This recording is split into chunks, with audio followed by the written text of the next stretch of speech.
बिस्मिल्लाहिर्रहमानिर्रहीम। आज के लेक्चर में हम rules of debit and credit ये समझेंगे, किस चीज़ को कैसे डेबिट करते हैं, क्रेडिट करते हैं।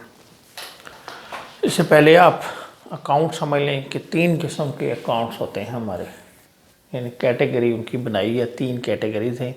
एक हैं आपके नॉमिनल अकाउंट्स, दूसरे रियल अकाउंट्स और तीसरे हैं पर्सनल अकाउंट्स। नॉमिनल अकाउंट्स जो हैं वो होते हैं इनकम और एक्सपेंसेस अकाउंट। कोई भी इनकम होगी, प्रॉफिट होगा, एक्सपेंसेस होंगे, लॉसेस होंगे, इनको हम कहते हैं नॉमिनल अकाउंट। यानी जिसमें ये होता है कि आप किसी चीज़ का बेनिफिट हासिल कर लेते हैं, उसके बदले में पे करते हैं। जैसे आपने किसी की बिल्डिंग किराए पे ली, पूरा महीना यूज़ किया और पूरा महीना यूज़ करने के बाद आपने उसको किराया दे दिया, उसको हम कहते हैं, यानी ये जो बेनिफिट उठाया इसके बदले में हमने जो पे किया उसको हमने नाम दे दिया रेंट। ये हमारा नॉमिनल अकाउंट है। इसी तरह आपने किसी को सर्विसेज दी, उसके बदले में आपने कुछ अगर उससे लिया है, कमाया है, वो आपकी इनकम होती है, वो आपकी नॉमिनल अकाउंट कहलाएंगे। यानी तमाम एक्सपेंसेस और जो इनकम होंगी वो सारे नॉमिनल अकाउंट कहलाएंगे। दूसरा अकाउंट है रियल अकाउंट।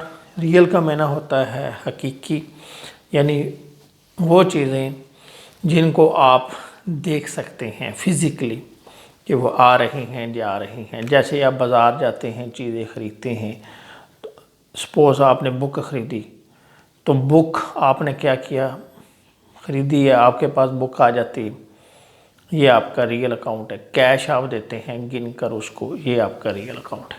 यानी वो चीज़ें जिनको आप फिज़िकली देख सकते हैं, छू सकते हैं और आपके हाथों से वो चीज़ आ रही है, जा रही है, वो रियल अकाउंट कहते हैं। इसलिए इसका नाम है रियल अकाउंट। रियल यानी हकीकत में एक चीज़ आप देख सकते हैं। ये जो नॉमिनल अकाउंट होते हैं इनको आप देख नहीं सकते। मसलन आपने बिल्डिंग की मैंने एग्जांपल दी है कि आपने बिल्डिंग किराए पे ली, अब महीना आपने उसकी बिल्डिंग यूज़ की, अब वो आपको दिखाई तो नहीं देगी, लेकिन उसके बदले में महीना गुजरने के बाद आपको जो मालिक के मकान होगा उसको किराया देना पड़ेगा, तो वो आपका नॉमिनल अकाउंट कहलाता है। यानी वो जो आपने बेनिफिट उठाया, बेनिफिट के अगेंस्ट आपने पे किया, वो आपका रेंट है और वो नॉमिनल अकाउंट कहलाता है। इसमें आप चीज़ को देख सकते हैं। और जो पर्सनल अकाउंट है इसमें बंदे का नाम आता है, पार्टी का। यानी आप किसी पार्टी को चीज़ें उधार बेचते हैं, किसी पार्टी से चीज़ें ख़रीदते हैं, तो आप उनका नाम यूज़ करते हैं। यानी पार्टी जिससे आप लेन देन करते हैं, उन पार्टियों का जो नाम है वो आपका पर्सनल अकाउंट कहलाता है। कोई भी नाम आ जाए, एक्स आ जाए, वाई आ जाए, ए आ जाए, बी आ जाए।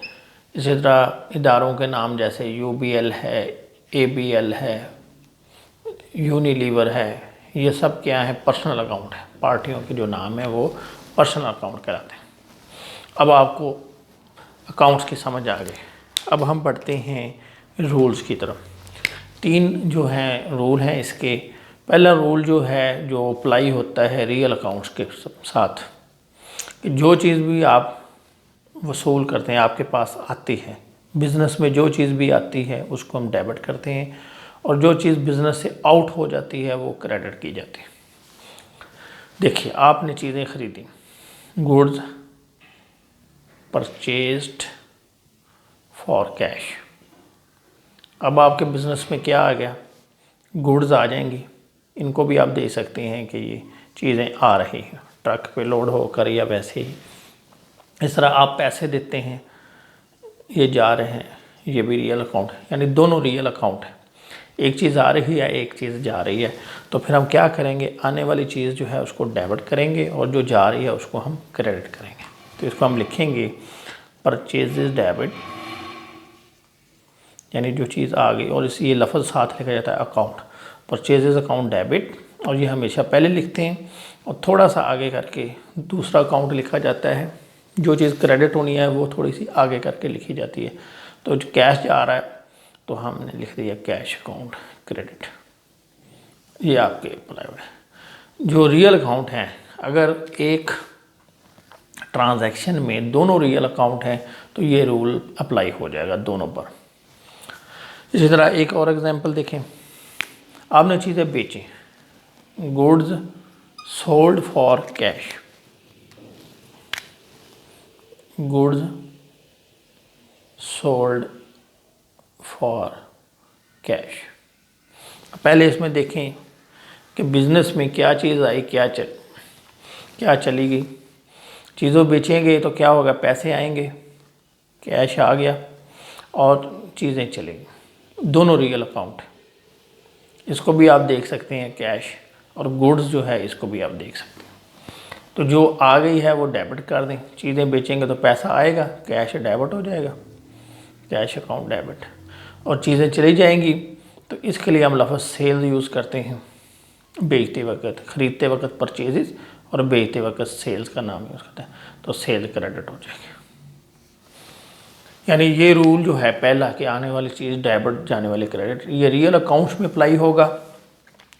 अगर दोनों चीज़ें ही रियल हैं, यानी दोनों इफेक्ट ही, यानी जो चीज़ आ रही है दो और एक जा रही है, दोनों आपको नज़र आती हैं, तो फिर वो रियल अकाउंट होंगे और ये रूल अप्लाई हो जाएगा। अब हम बढ़ते हैं दूसरे रूल 2 की तरफ।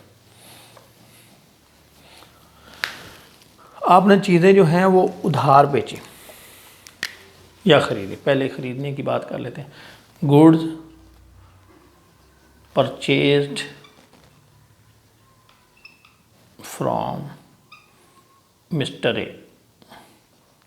अब देखिए नाम आ गया पार्टी का, तो ये क्या है, पर्सनल अकाउंट। जिसमें भी नाम आ जाएगा पार्टी का वो पर्सनल अकाउंट कहलाएगा। अब होगा क्या, बिजनेस के अंदर चीज़ें तो आ जाएंगी, तो यहाँ तो ये रूल अप्लाई हो जाएगा रियल अकाउंट में कि भाई आने वाली चीज़ डेबिट, ये चीज़ अप्लाई हो जाएगी। अब आपने उधार खरीदी है, आने वाली चीज़ को तो आप डेबिट कर देंगे, परचेज इज अकाउंट डेबिट। अब क्रेडिट किसको करें, क्योंकि आपने उस वक्त तो कोई पैसा नहीं दिया ना, उधार खरीदी है, बाद में देंगे। तो कॉमन सेंस तो यही है कि भाई आप जिसके पैसे देने हैं वो लिख लो। तो ये तो डेबिट हो गया, अब यहाँ पे क्रेडिट खाली है। क्रेडिट कोई चीज़ जो है वो जा नहीं रही, यानी यहाँ पे दोनों, ये जो रूल 1 की दोनों चीज़ें पूरी नहीं हो रही, एक पूरी हो रही है, आ तो रही है लेकिन जा नहीं रही। फिर हम क्या करेंगे, एक तो यानी एक जनरली, यानी आप खुद अपने माइंड से सोचें कि आपने चीज़ें खरीदी हैं, ठीक है, अब इधर एक पॉइंट खाली है, क्रेडिट वाला जो पॉइंट है खाली है, तो यहाँ पे मैं नाम लिख दूँ, ये आपका ज़हन कहता है। क्योंकि जब आप उधार ख़रीदते हैं तो जिससे भी चीज़ें उधार ख़रीदेंगे आपने उसके पैसे तो देने हैं, तो कोई कन्फ्यूजन ना हो आगे मुस्तकबिल में, फ्यूचर में आप उसका नाम लिख लें कि जी मैंने भूल ना जाए कि मैंने फ़लाँ पार्टी के पैसे देने हैं और कितने देने हैं। ये भी चीज़ अगर रिकॉर्ड हो जाएगी तो अच्छा है, तो ये एंट्री पूरी होगी। आने वाली चीज़ डेबिट और जाने वाली चीज़ क्रेडिट, लेकिन यहाँ पे कुछ जा नहीं रहा था, तो हमने क्या किया, नकद में तो दोनों चीज़ें थी, परचेज डेबिट, कैश क्रेडिट, यानी एक चीज़ डेबिट होगी एक क्रेडिट। ये दोनों रियल अकाउंट थे, दोनों पे ये फार्मूला लग गया। इसमें एक रियल अकाउंट है और दूसरा जो है वो अकाउंट हमारे पास अवेलेबल नहीं है, तो फिर हम रूल 2 का सहारा लेते हैं। ये क्या कहता है, देने वाले का नाम क्रेडिट। हमने चीज़ें खरीदी हैं, ये चीज़ें, अब जो किसने दी हैं उसका नाम लिख लो, तो ये आपका दूसरा रूल इस पर अप्लाई हो गया उधार की सूरत में। ठीक है, आने वाली चीज़ डेबिट और जा कुछ नहीं रहा, तो जो बंदा उधार दे रहा है उसका नाम लिख लो। इसी तरह सेल्स की सूरत में क्या होगा,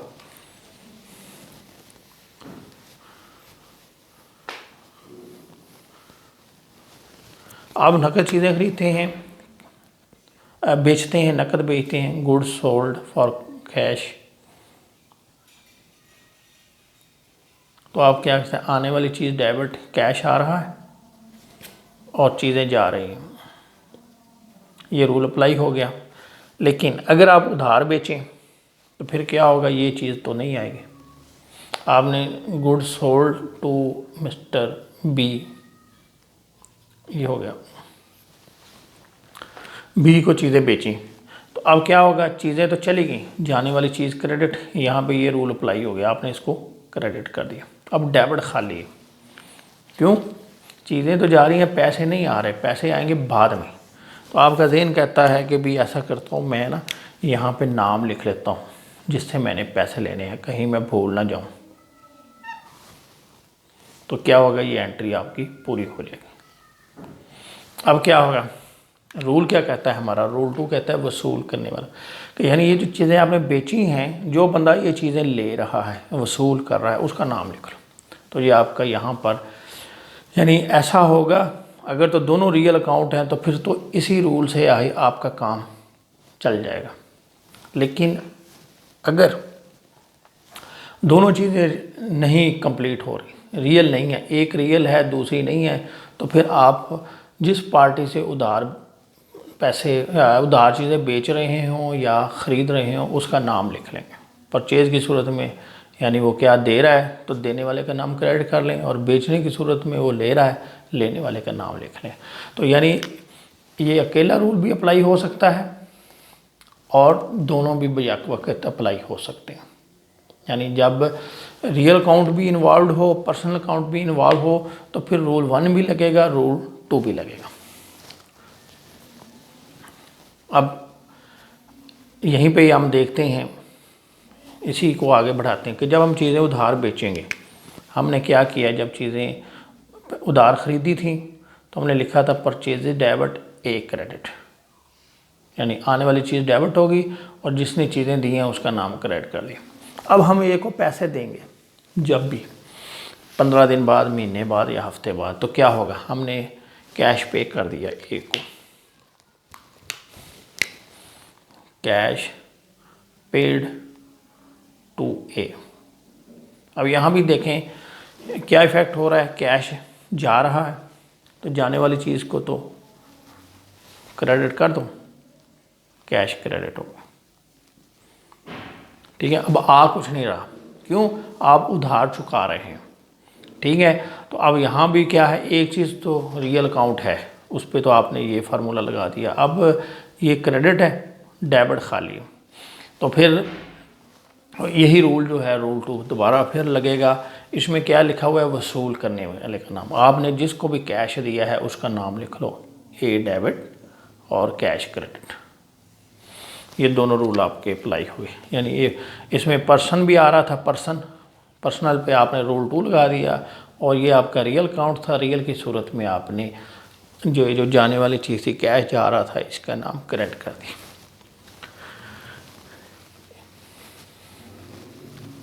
अब इस पे आते हैं,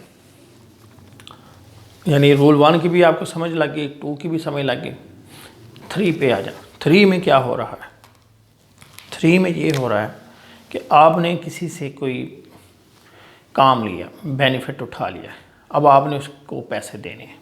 जैसे ये समझ लें कि आपने मज़दूर रखा, मज़दूर से काम लिया शाम को और उसको दिहाड़ी दे दी, मामला ख़त्म हो गया। अगले दिन फिर आपको मज़दूर चाहिए, फिर एक नया जाएं उधर स्टैंड पे जहाँ पे मज़दूर खड़े होते हैं, मज़दूर को बुला लाएं, काम करवाएं शाम को। अब उस बंदे से आपका कोई लेना देना नहीं होता है, क्यों कि वो सुबह से लेके शाम तक आपको अपनी सर्विस देता है और शाम को आप उसको पेमेंट कर देते हैं। अब आपने अगर पेमेंट कर दी है तो कैश जाएगा, तो ये रियल अकाउंट है, कैश जाने वाली चीज़ क्रेडिट, इसको आपने क्रेडिट कर दिया। अब देखें यहाँ पे खाली है डेबिट, डेबिट किसको करें, तो आप उस मज़दूर का नाम लिखेंगे, मज़दूर का नाम नहीं लिखेंगे, क्यों, क्योंकि उसने आपको जो आपने पैसे दिए हैं उसके बदले में काम करके दे दिया, उसको हम कहते हैं वेजेस, मजदूरी, और जो आपने काम कराया ये आपके एंगल से ख़र्चा है। तो हमने रूल पढ़ा हुआ है कि जितने भी खर्चे होंगे वो डेबिट होंगे, तो हम लिख देंगे वेजेस डेबिट, ये आपकी दोनों चीज़ें कंप्लीट होगा। इसी तरह आप क्या करते हैं कि पूरा महीना बिजली इस्तेमाल करते हैं, बिजली इस्तेमाल करने के बाद आपका बिल आता है महीने के एंड में और आप बिल जमा करा देते हैं, कैश जमा करा देते हैं। अब वो क्या है, आपका ख़र्चा, आप कहते हैं जी हमारा बिजली का बिल इतना आया है या हमारा ये इतना ये ख़र्चा हो गया बिजली की बिल की मद में, ठीक है। तो एक तरीका तो ये है कि इलेक्ट्रिसिटी आपका ख़र्चा है, इसको डेबिट कर दो, जो भी ख़र्चा होगा उसको आपने डेबिट कर देना। Electricity expenses debit. अब एक्सपेंसेस जा रहे हैं, इसमें पैसे जा रहे हैं, तो कैश क्रेडिट, जाने वाली चीज़ क्रेडिट। तो इसमें भी क्या हुआ कि एक रूल ये अप्लाई हुआ और एक ये हुआ, दोनों को मिल के, यानी पहले ये अकेला इस्तेमाल हुआ ये रूल रियल अकाउंट की सूरत में जब दोनों ही रियल थे, फिर जिसमें पर्सन आ गया तो एक हिस्सा यहाँ से हमने उठाया, एक इधर से उठाया। इधर भी अब यही है कि एक चीज़ रियल है और एक जो है नॉमिनल है, तो जो एक्सपेंस होगा वो डेबिट हो जाएगा और जो रियल की सूरत में देखना है आ रहा है जा रहा है, अगर कोई चीज़ आ रही है तो डेबिट, जा रही है तो क्रेडिट, ये होगा।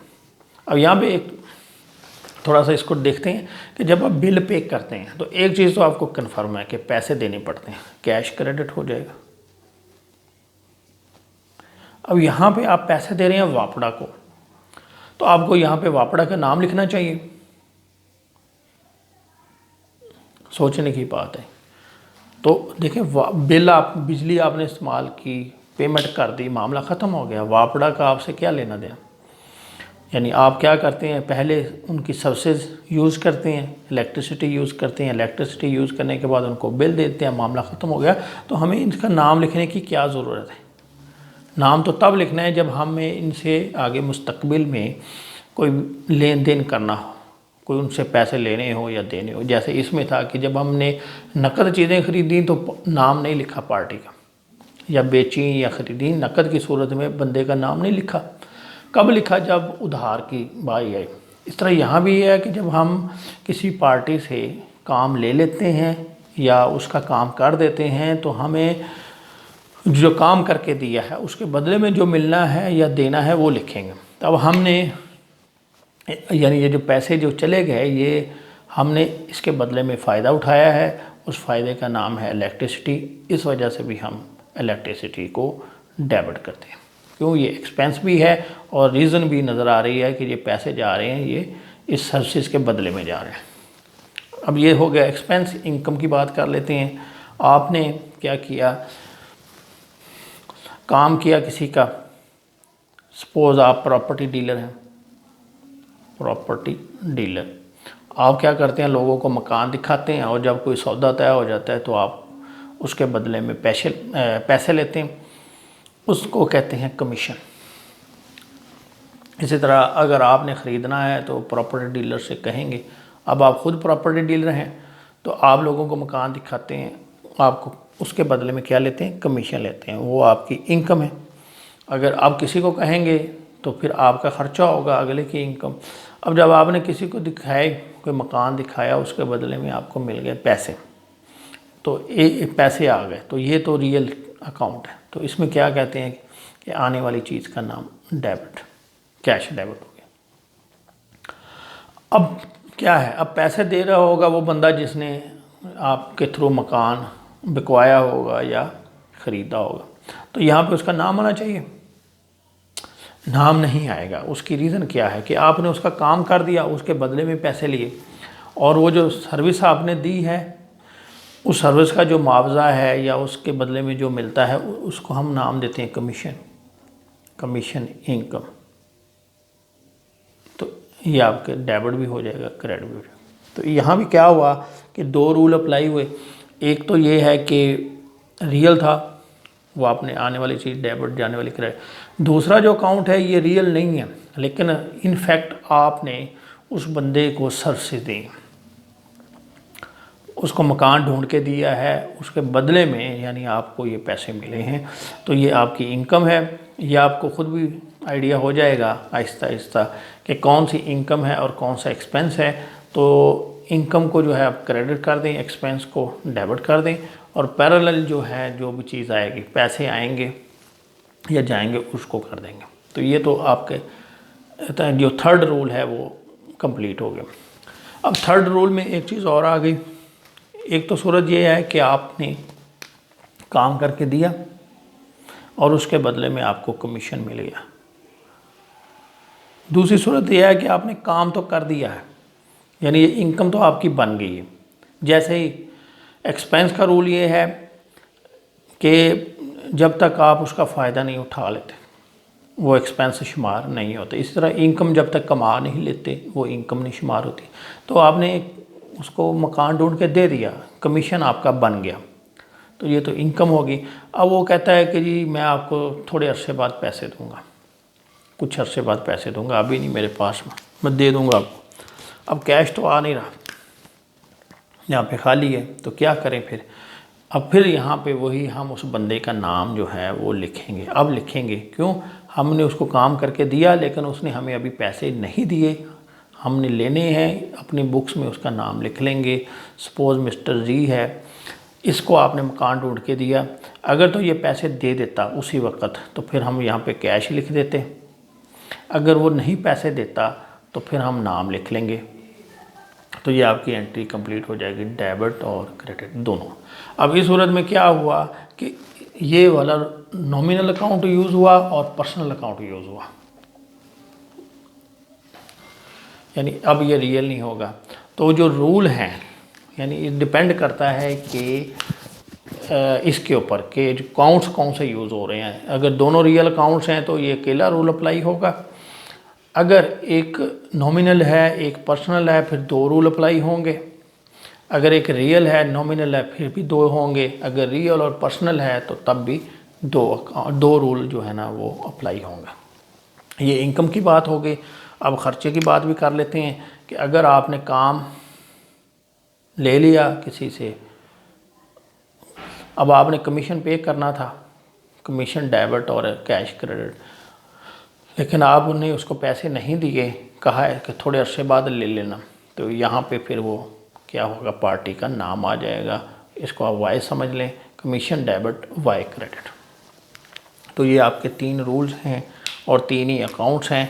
आपने पहले उसमें जज करना है कि भी कौन से अकाउंट यूज़ हो रहे हैं, रियल हो रहा है, नॉमिनल हो रहा है, पर्सनल हो रहा है, उसके मुताबिक है। जो चीज़ आपको नज़र आ जाए, कंफ्यूज नहीं होना, आपने देखना है जो चीज़ आपको सीधी सीधी नज़र आ रही है उसको लिख लें। जैसे आपने सोचा एक एंट्री आ जाती है कि हमने बिजली का बिल पे किया, सिंपल एग्जांपल, तो क्या होगा, एक तो चीज़ कन्फर्म है कि पेड का लफ्ज़ जब आ जाए इसका मतलब होता है कैश पेड,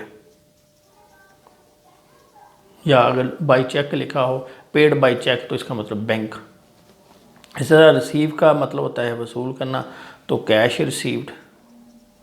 तो हमने लिखा पढ़ा कि भाई bills paid, electricity bill paid, तो इसमें एक चीज़ तो आपको कन्फर्म है कि कैश जा रहा है, तो वो तो लिख लें आप, जाने वाली चीज़ क्रेडिट।